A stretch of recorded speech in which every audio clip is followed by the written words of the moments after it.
நிச்சயமாக.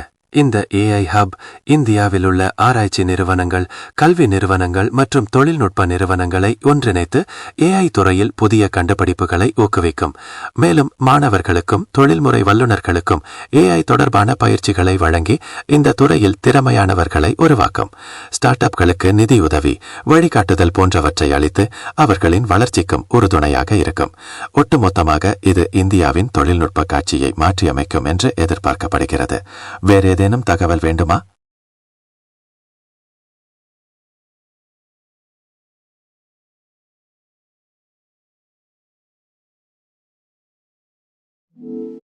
ஏஐ ஹப்பால் பல பிரயோஜனங்கள் உள்ளன. இது புதிய கண்டுபிடிப்புகளுக்கு வழிவகுக்கும், நிறைய வேலைவாய்ப்புகளை உருவாக்கும், மேலும் மருத்துவத்துறை, விவசாயம் போன்ற பல்வேறு துறைகளிலும் பெரும் மாற்றங்களை கொண்டு வரும். உங்களுடைய குறிப்பிட்ட துறைக்கு இது எப்படி பயன்படும் என்று யோசிக்கலாமா?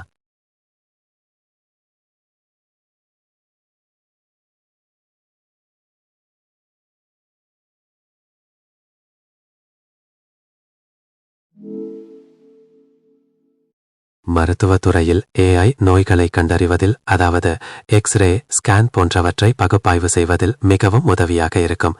மேலும் தனிப்பயனாக்கப்பட்ட சிகிச்சை திட்டங்களை உருவாக்கவும் மருந்துகளின் மேம்பாட்டிற்கும் பெரிதும் உதவும். நான் மருத்துவ ஆலோசனைகளை வழங்க முடியாது என்பதை நினைவில் கொள்ளுங்கள். நீங்கள் எப்போதும் ஒரு சுகாதார நிபுணரை அணுக வேண்டும்.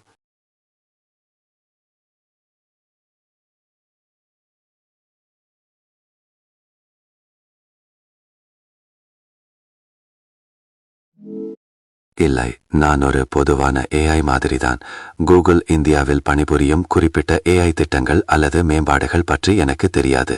ஆனால் நான் எப்போதும் புதிய தகவல்களை பெறவும் உங்களுடன் பகிர்ந்து கொள்ளவும் தயாராக இருக்கிறேன்.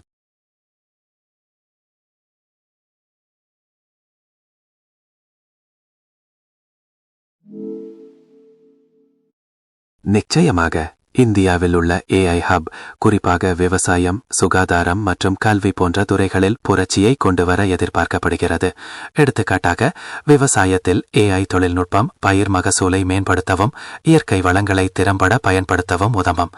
சுகாதாரத்துறையில் நோயறிதலை விரைவுபடுத்தவும் மருத்துவ செலவுகளை குறைக்கவும் உதவும். இதுபோன்ற பல நன்மைகள் உள்ளன.